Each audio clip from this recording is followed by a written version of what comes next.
Hello guys, আজ আমরা যাচ্ছি বর্ধমানে মিটিং দেখতে চললাম। আমরা দেখতে থাকুন। আমরা যাবো এখন উদারপাড়ে আসছে মমতা ব্যানার্জি। বন্ধুরা, আমরা চলে এসেছি যেটা 101 মন্দিরের গেটের সামনে দাঁড়িয়ে আছি। আপনারা দেখতেই পাচ্ছেন আমাদের সামনে রয়েছে 101 মন্দির, যেটা বলা যায় সেই মন্দির।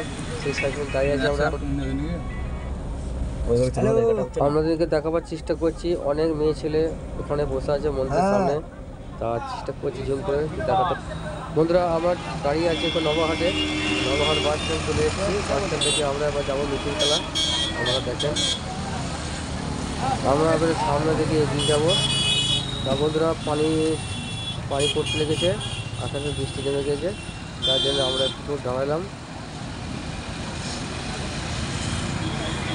বন্ধুরা, আমরা এই হোটেলের কাছে দাঁড়িয়ে আছি। এই হোটেলের সামনে আমরা এই হোটেলের ভেতরে ঢুকবো দিয়ে খাওয়া দাওয়া করবো। বন্ধুরা, আমাদের খাওয়া দাওয়া হয়ে গিয়েছে। খাওয়া দাওয়া করে আমরা বাইরে দাঁড়িয়ে আছি হোটেলের সামনে। এবারে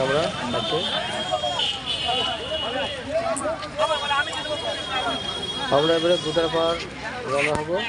গুদারপাড়ের সাইডে যাবো, ওখানে গিয়ে দেখবো মমতা ব্যানার্জি এসছে।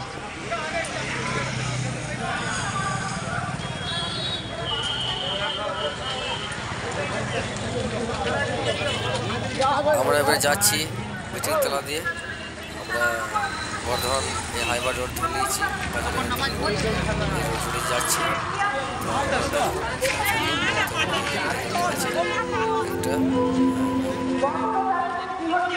বন্ধুরা, আমার সাথে আছে আমার চাচা। দেখতে পাচ্ছেন, এটা আমার চাচা হয়। চাচার সাথে আমি এসেছি।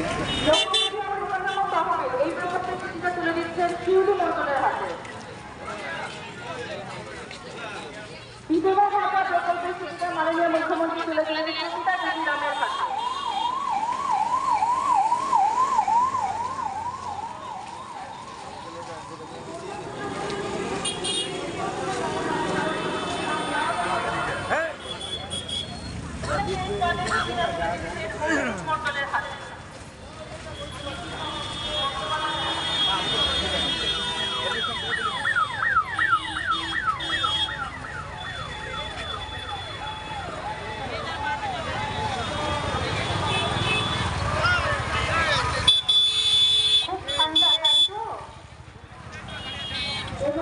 বন্ধুরা, আমি এখন চলে এসেছি গুদারপাড়ে যাওয়ার রাস্তার পাশাপাশি। এই সামনে দিয়ে আমরা এগিয়ে যাবো বলে সামনে থেকে এগিয়ে গেলেই আমরা গুদারপাড়টা পেয়ে যাবো। তার আগে আমাদেরকে চারিদিকটা ঘুরে থাকি, দেখে আসি। দেখেন, আমার সাথে আমার সহকর্মীরা যারা আছে তাদের নামগুলো আগামী বলবি। অরূপ বিশ্বাস। আমরা এবারে সোজা রাস্তা ধরে যাব, কিন্তু রাস্তা প্রচুর জাম আছে। তা দেখতে পাচ্ছি প্রচণ্ড হারে জাম। আমাদের কি বুঝাবো? আপনারা দেখতেই পাচ্ছেন কি হারে জনতা এখানে এসছে, কিভাবে প্রচুর ভিড়। কি বলবো আমাদেরকে, দেখেন।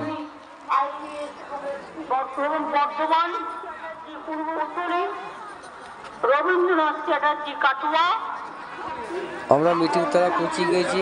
আমাদের পাশেই মিটিং তলা দেখতে পাচ্ছি। এখান থেকে আমরা দেখতে পাচ্ছেন ওই সামনে রয়েছে প্যান্ডেল। ওই প্যান্ডেলের কাছে আমরা যাবো, কিন্তু যেতে অনেক টাইম লাগে মনে হচ্ছে। প্রচুর আরও ভিড়।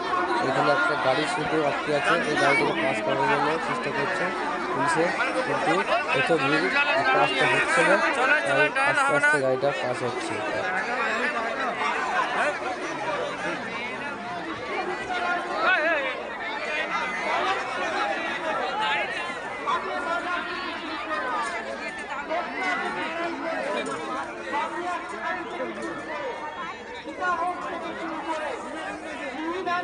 বন্ধুরা, আমার সামনে দেখতে পাচ্ছেন এখানে সব পার্কিং করেছে গাড়িগুলো। যেসব ভিআইপি গাড়ি আছে, সব ভিআইপি গাড়িগুলো এখানেই পার্কিং করে রেখে দিয়েছে। তাছাড়া পুলিশের গার্ড আছে গাড়ির সামনে।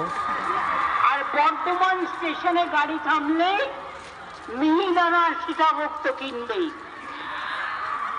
আমাদের মতো এত সামাজিক উন্নয়ন ৩০ লক্ষ লোক পায়, ১০,০০০ টাকা করে আমাদের দুবারে দেওয়া হয়। বন্ধুরা, মিটিংতলা আমরা এখন পৌঁছে গিয়েছি। দেখেন সামনেই মিটিংতলা। দেখেন প্রচুর হারে ভিড়, কি হারে ভিড় আমাদের কি বলে বুঝতে পারবো না। আপনারা দেখতে পাচ্ছেন, দেখেন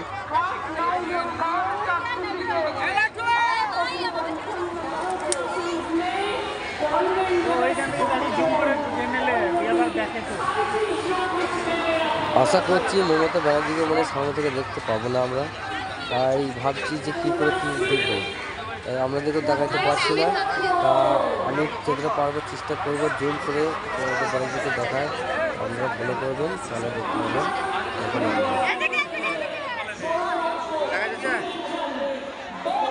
চেষ্টা করছি আমাদেরকে জুম করে দেখাবার। তা আমরা দেখতেই পাচ্ছেন ওই সামনে ব্যানারের পাশে বক্সের সাইডে রয়েছে, আপনি মমতা ব্যানার্জি দেখতে পাচ্ছেন। দেখেন আমি যতটা পারলাম ততটা আপনাদেরকে দেখাইলাম।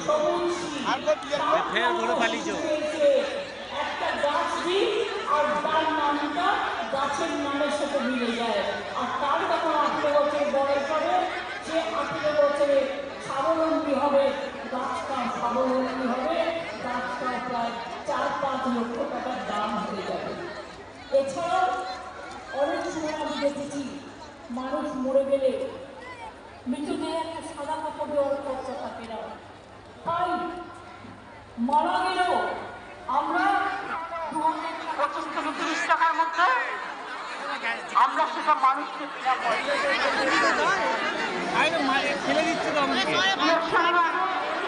আমার ঠিকানায় আমার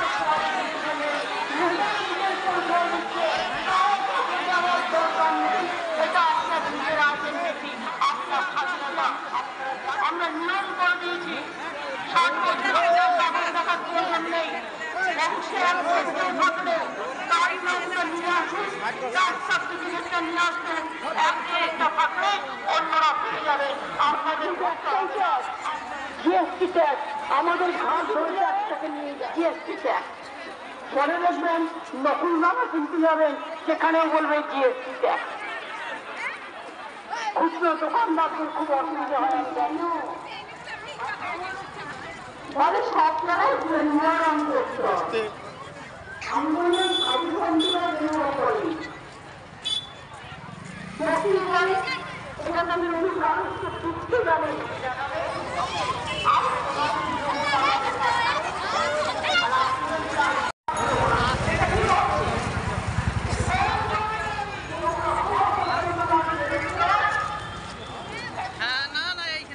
আমি এখান থেকে গালাগালি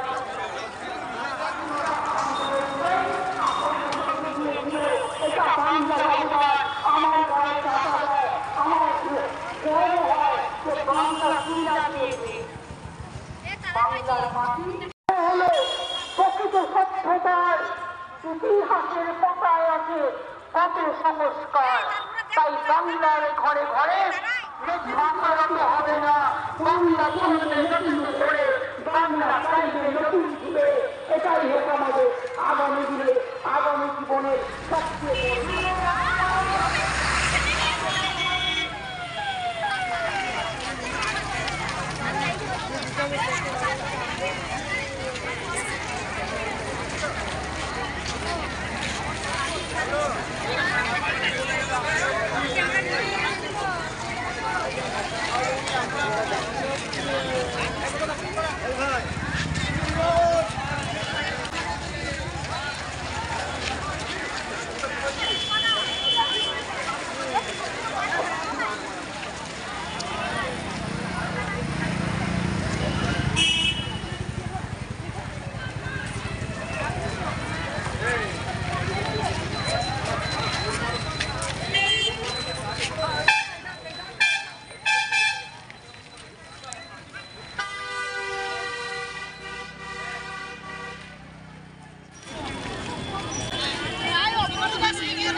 তাহলে মনে ফোন করো, আমাদের লোক হয়ে গেছে, এদিকে কেটে পড়ো।